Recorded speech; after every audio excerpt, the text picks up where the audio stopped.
Hello, everyone, and welcome to Use of Storytelling to Advance Education Reform. My name is Dr. Megan Sweet, and I am really excited to be with you today. So, why do we use storytelling? That's kind of the conversation we're going to have today. What is the role of it? Why do we think it's helpful in storytelling? So, let's get going. Sometimes this wants to advance, and sometimes it doesn't. Okay, let's just get right into the reasons. The first reason is that schools are complex places.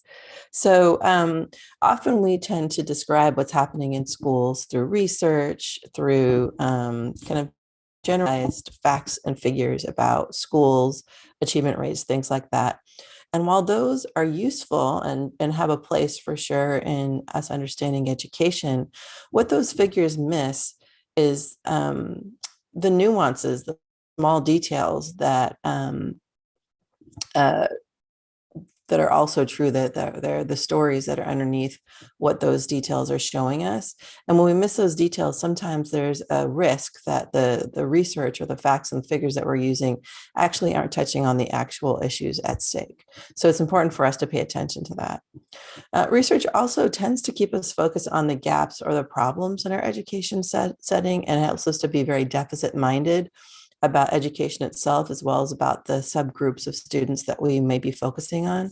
So there's a risk that we create some biases for ourselves against certain student groups about the prospects of the power of education if we're focused only on the negative part. So something to pay attention to. And finally, stories provide us with real examples that our hearts and our attention in a way that facts and figures don't. So while facts and figures are really important, without having a way for us to actually relate to or see ourselves in those facts, without having an emotional connection, it can be hard for us to feel motivated to move or to change the situation.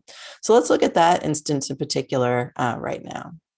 So we're going to look at an example of student access to technology during the pandemic. As many of us know, during the pandemic, we moved from in-class instruction to at-home instruction. This happened all around the world. And to be able to be successful learning from home, students need to have access to computers or some kind of portable device and the internet, so that they could connect into and learn with their teachers. This is true for most students in schools around the world, not everyone. The problem with that is that having access to technology, having access to computers or to the internet is actually a privilege, right? So if you are low income, you don't have a lot of money, then access to technology might not be so available for you.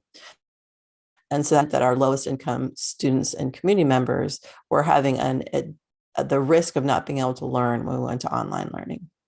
So the RAND Corporation, which is a corporation in the United States that does lots of research, looked into that. They wanted to find out what was going on there. And they found out that 20% of families, according to the teachers that were supporting these students, 20% of teachers said that their students were having a difficulty accessing technology.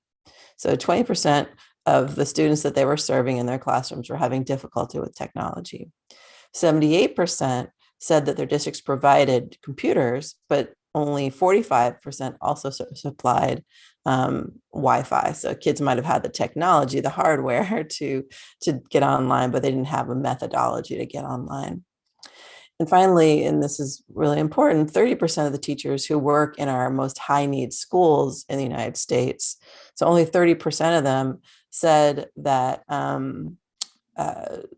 students were having access to the internet at home, as compared to 83% of educators said that educators from higher end, from schools that serve families that have a lot more wealth and opportunity, as compared to 85% or 83% of those students having access to at home. So what that means is that, again, it kind of just validates what I already shared. Our low-income students and families had the least access to technology, either computers or the internet, and therefore there were significant barriers to their ability to learn during the pandemic. So that's important and interesting information.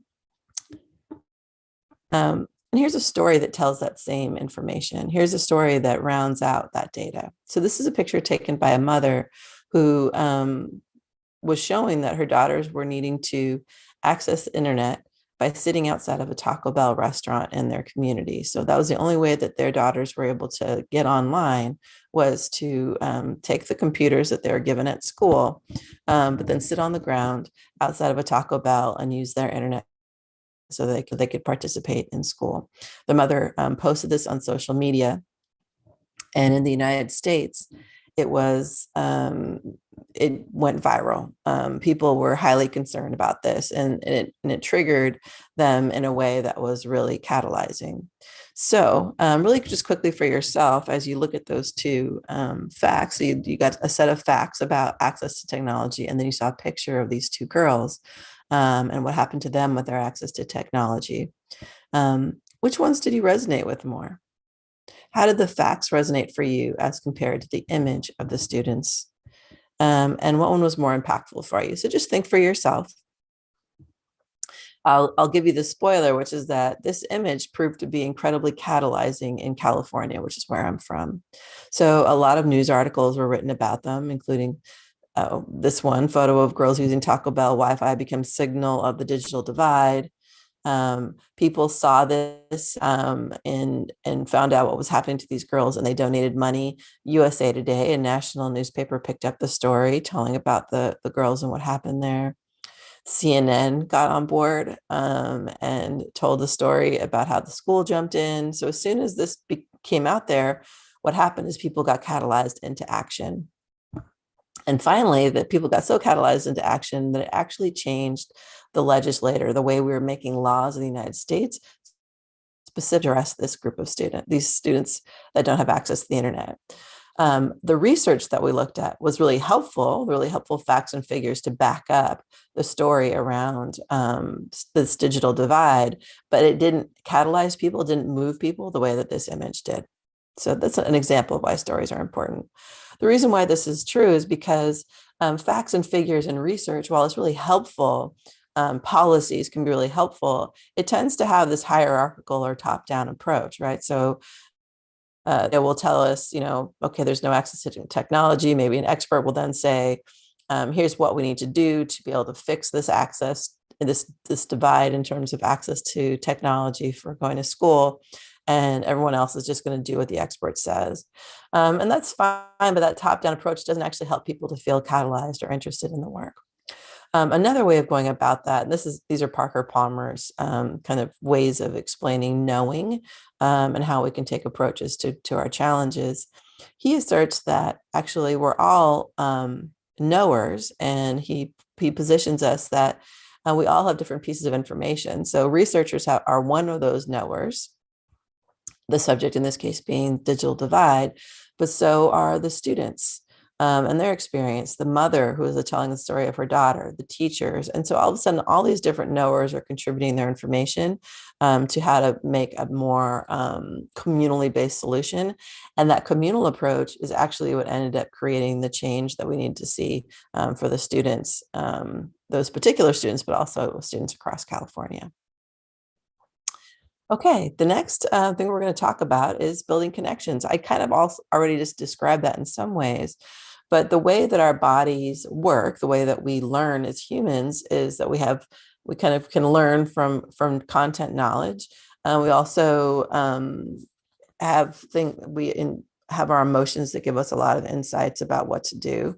And we also have this way of learning or moving that's volitional or that comes from our gut. So we literally have these three centers in our bodies that bring us to want to move.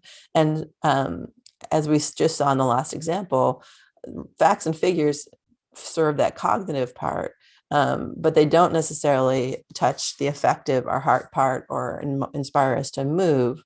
Whereas telling stories hits all three areas together.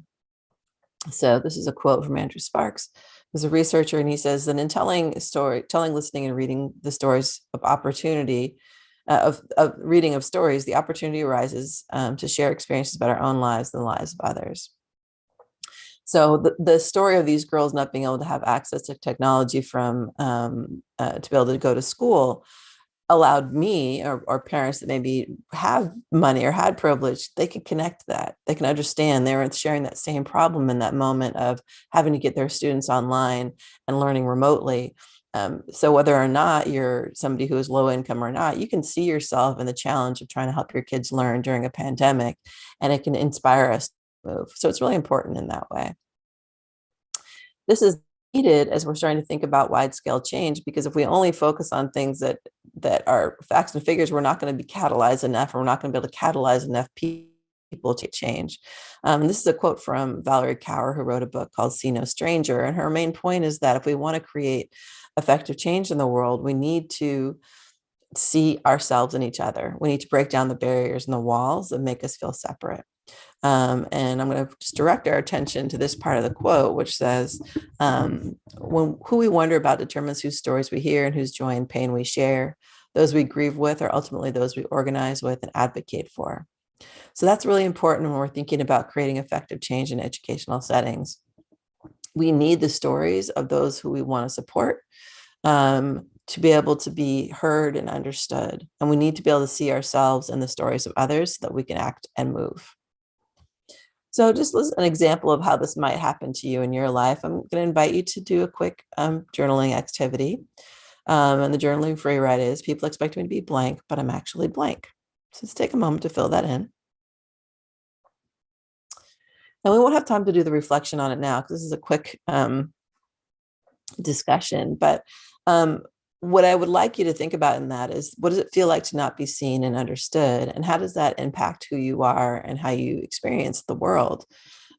Stories help to break down those barriers. When we tell our stories, those impressions, assumptions that we have about one another fall away as we start to know each other more deeply. And I'm sure for all of you, because it's true for me, it's really painful when people make assumptions about me or don't know me or don't take the time to understand who I am, and it shuts me down and it keeps me from taking risks and stepping out there. But when people know me and feel like they can connect with me, then I'm much more likely to feel connected to other people and reach out. So again, knowing stories and hearing stories is important in that way. It's really also help us to make meaning. There's some growing research that's showing that our self-awareness, our emotional intelligence is incredibly important for our ability to be effective leaders, educators, human beings, both for self-efficacy, our ability to realize whatever we want for ourselves, but also our ability to be in service to others. So there's growing research that's showing that it's one of the most important qualities actually in effective leadership is that self-awareness part. Telling stories is a way for us to start to develop our self-awareness. We often don't know all of the thoughts and feelings and other things that are rattling around in our brains and in our emotions. But actually, this researcher, Diane Cattell, found that when educators write stories about their work, they gain those insights. So they learn an incredible amount about themselves and the experiences that they're going through that they cognitively, by just thinking about it, they're not able to tap into. But the process of writing that story, writing it out, creates these insights that are not available otherwise. And that changes their approach to their work. So that's really important. Here's a quote from Diane Cattell. She says, storytelling can help leaders listen and interpret their own experiences as well as the experiences of others. Stories assist a leader in making sense of their role by initiating reflection on actions and creating an opportunity for growth. Attending to the stories of your life cannot be thought of as a passive exercise. Rather, the act of unearthing the stories of your life is absolutely essential to your leadership growth. So again, they help us to make sense of ourselves. So the research that she did, which I think is really interesting, is she had leaders basically write a story of their leadership experience. It could be a positive or negative interaction they had with a parent or a student. It could be a particularly difficult challenge that they're moving through at their school, a problem they're trying to solve. And by writing about it in third person, telling that story, leaders just gain these deep insights because it triggers different parts of your thoughts and gives you insights that you wouldn't normally have. So that's really important. So we won't have time to do this activity today, but I do invite you to start to think about that yourself. Stories that you've experienced, your own experiences and the values that are connected to those are actually showing up in your leadership. So I'll kind of know this, but sometimes we don't think about the stories that are impacting us and how they show up. So I invite you to do this activity later. Okay, finally, and this is the last reason why I think storytelling is so important for us, is that stories help us to disrupt bias. By writing about and sharing our stories, and getting curious about some of those thoughts and feelings that be hidden within our own minds that we think we know, but we don't actually know, we learn about ourselves on a deeper level. And when we know more about ourselves, we're able to build deeper connections with others. The more we have that self-awareness, the greater our ability is to connect connections with others. This is also really important in educational settings because increasingly, and for sure in the United States, but increasingly across the world, our classrooms are extremely diverse. We have different perspectives, but also that are born from our different identities. So different races, cultures, backgrounds, sexual identities, all of these things are showing up. Students are showing up with all of those different things in the classrooms. And when teachers don't share the same backgrounds as their students, there's a real risk that they're going to be defaulting to biases or beliefs about their kids that aren't true. So we really need to deepen our awareness to be able to catch those biases before they start impacting the way we think about and interpret our students and the way we treat them. So it's incredibly important because we are educating students. And so if we're educating students, but we're educating them with a belief that they aren't able to accomplish something or with unquestioned beliefs about who they are, there's a real risk that we could cause harm to our students. So that's, just some ideas about why. This is some research on mitigating bias that we don't really have time for today. That's some of the research on why storytelling is important. I'll leave us with this thought right here, which is this is my approach to reforming education, which is that as we approach education and education reform, we need to start with that self-work, those curiosities about who we are and how we approach the world. And as we do that, and deepen that sense of self and who we are, it allows us to enter into and be a part of difficult conversations. It helps to build those connections that Valerie Kaur was talking about with others. Our ability to be in those difficult conversations then helps us to be ready to do the schoolwork.